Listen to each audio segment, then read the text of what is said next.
Hi again. Today's video is quite interesting. Okay, we are going to talk about the different kinds of IP addresses and how to configure our networks when we have lots of devices. Okay, first of all, this is a little bit of theory, right? We have to distinguish between public and private IP addresses. Okay, can I use any IP address when I have a computer at home or at work? No.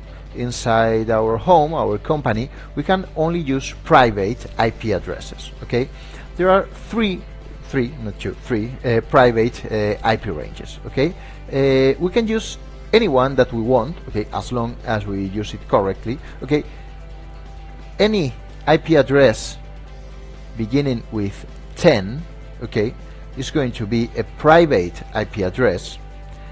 Any IP address beginning with 172.16 until 172.31, okay, those IP addresses are going to be also private IP addresses, and all the IP addresses beginning with 192.168, okay, will also be private IP addresses.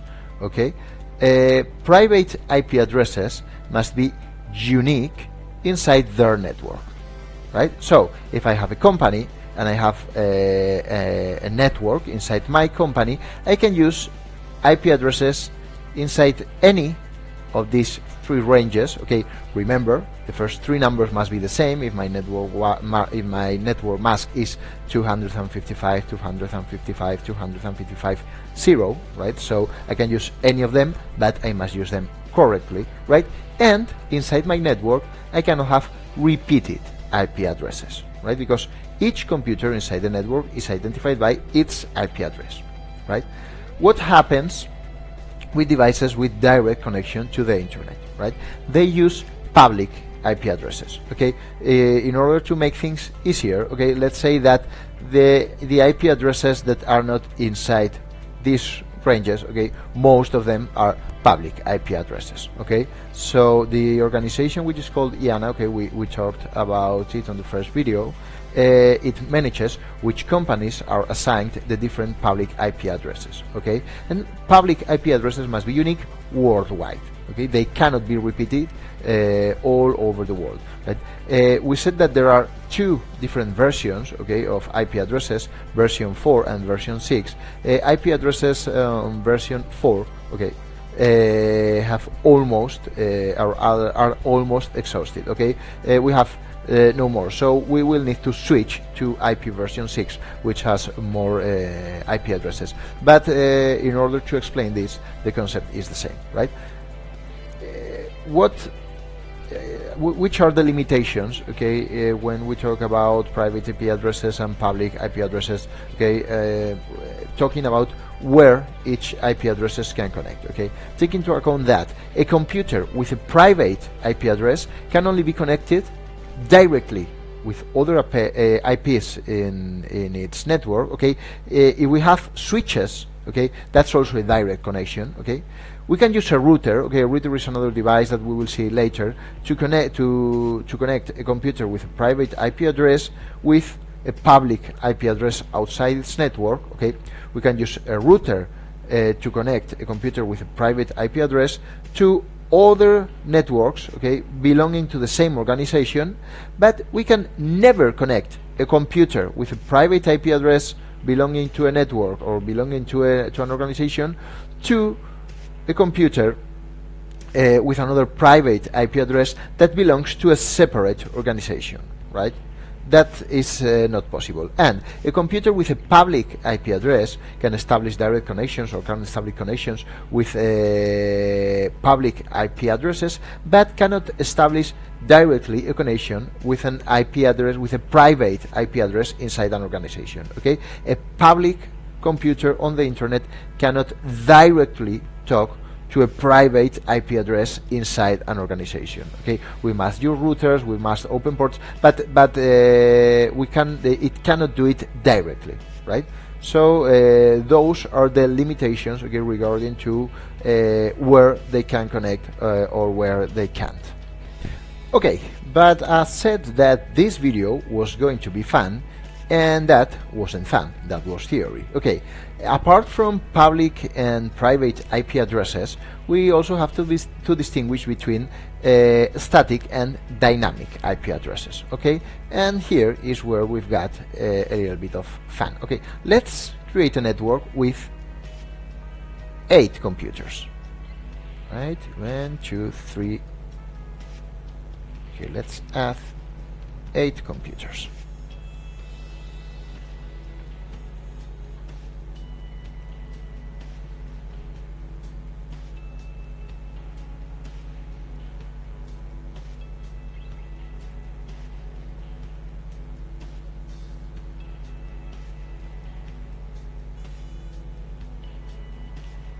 Okay, and I want to create a network with these computers, right? So I will need a switch and connect them. So we'll create a link here, this and this, another link here, this and this, another link, this and this, another link,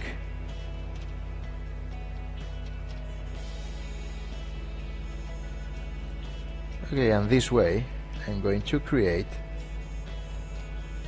my 4 links. I mean my 8 links.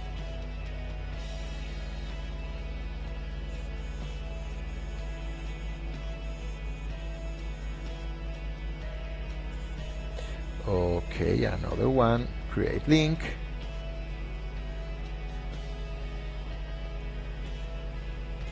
and the last one.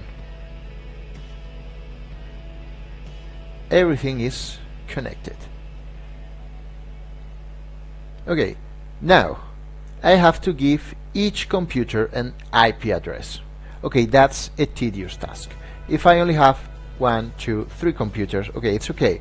But if I have 8 computers, or imagine that I'm at a classroom with 30 computers, okay, if I have to assign an IP address to each of them, okay, that's a tedious task, and I can automatize that. Okay, if I give an IP address to a computer, okay, for example, I come to this computer, I'm going to give this computer a private IP address.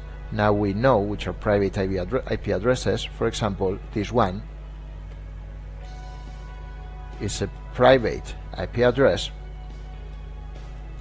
Okay, this is a static IP address.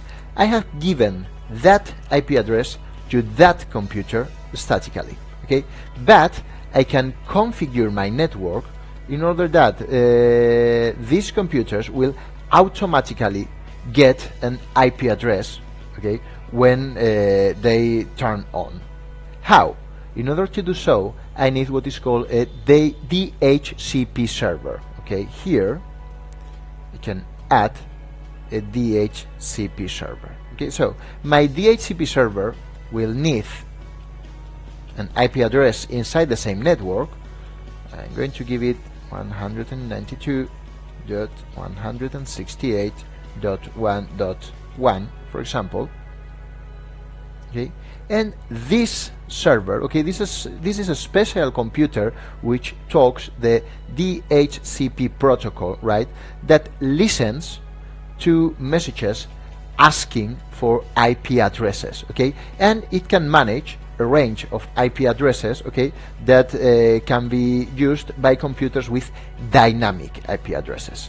So here I can edit the DHCP server info, okay, and here I can say, okay, inside this network, okay,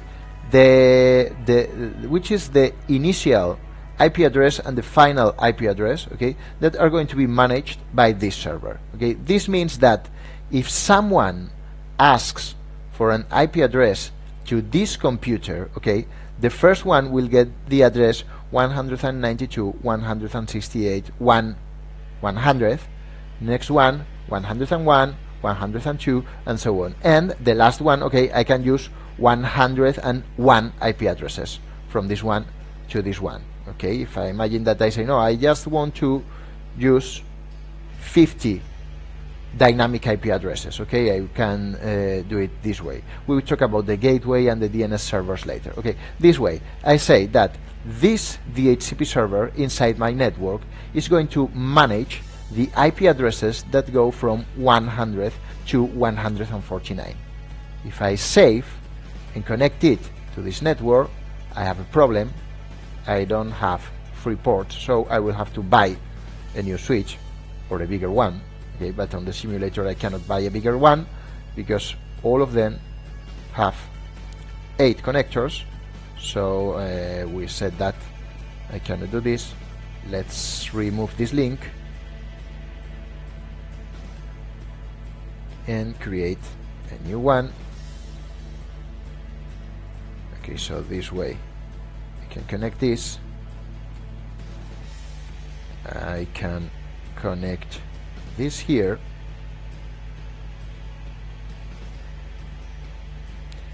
and I can connect this here.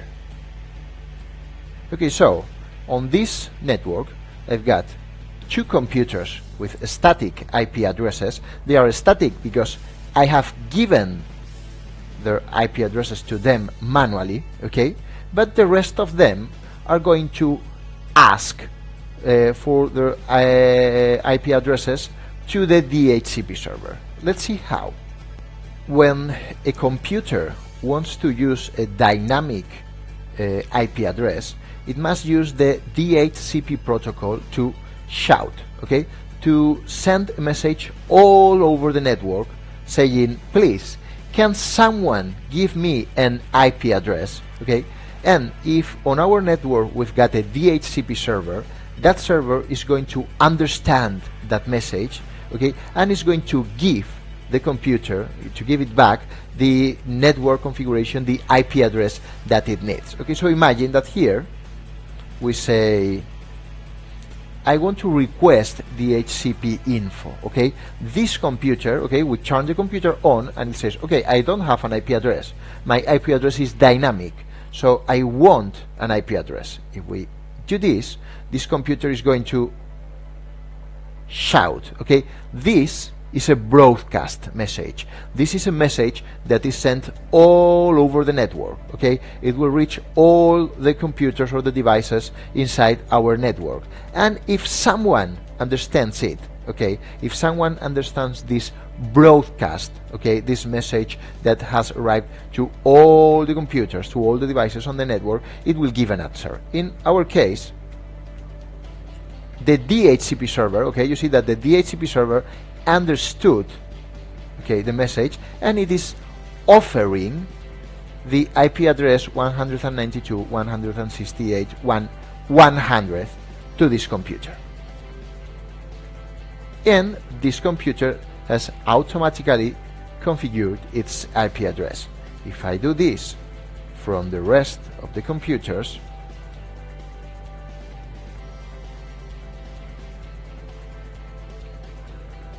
all of them will get their IP addresses automatically.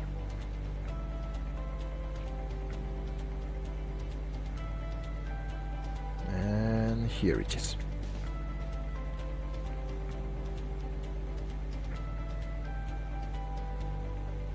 Okay, you see 100, 101, 102, 103, 4, 5, and 6. Okay, so I have told this server to be responsible, okay? He is the one who is going to manage all the addresses on my network which go from 101, from 100 to 149, okay? Inside this network, with the first 3 numbers must be the same, right? When one computer with a dynamic IP address shouts, okay, says, please, can someone give me an IP address, the DHCP server understands it, okay, and it sends the message back to that computer. right? So when one message is intended to reach all the network, okay, that is a broadcast message. But when messages are intended to go to only one computer, okay, like the answer or like a ping, that's a unicast message, right? So here we've got two more concepts, right? Unicast messages and broadcast messages, okay, apart from what we have seen about private and public IP addresses and static and dynamic IP addresses, right? If I want to save this network, okay, I'm going to save it. Okay, I've got here network2.json. I can change if I go to my downloads folder. I can change this name. Okay, this can be Dhcp01. Okay, so I know what's that about, right? And I reload this. Okay, I'm going to upload that file. I'm going to select it from my downloads folder.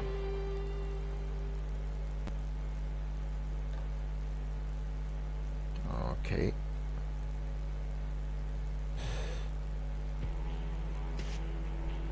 I select it and upload. Okay, you see that only the computers with static IP addresses maintain them, right? The rest of computers that have dynamic IP addresses do not maintain them because they are not their IP addresses, right?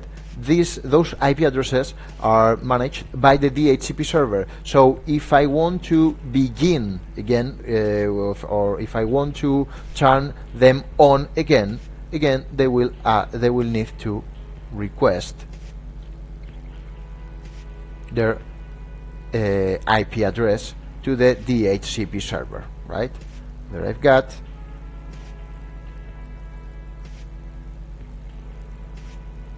Right. And be careful with this. We have said that this server is going to take care of all the addresses going from 100 to 149. So I should never do this. Imagine that I come to this computer and I manually assign it this IP address. Okay, this is okay. I'm missing one here. Okay, this is a terrible mistake. Why? Because this IP address is being managed by this DHCP server. So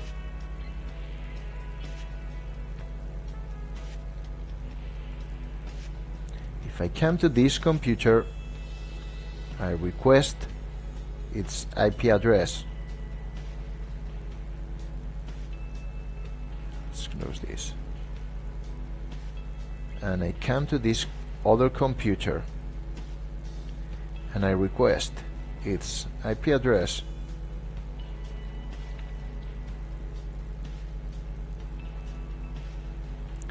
See what just happened. This computer is going to get the IP address 102, which is already used. Why? Because the DHCP server thinks that if I have told him, okay, you manage all the addresses that go from 100 to 149, I'm not going to assign them manually, because he is the one who is responsible, okay, about those IP addresses. So please do not statically assign IP addresses if they are going to be managed by a DHCP server, because if I have repeated IP addresses inside my network, I'm going to get a conflict, okay, and I'm going to have problems, right? So no static IP addresses inside the ranges managed by the DHCP servers, okay? This is wrong.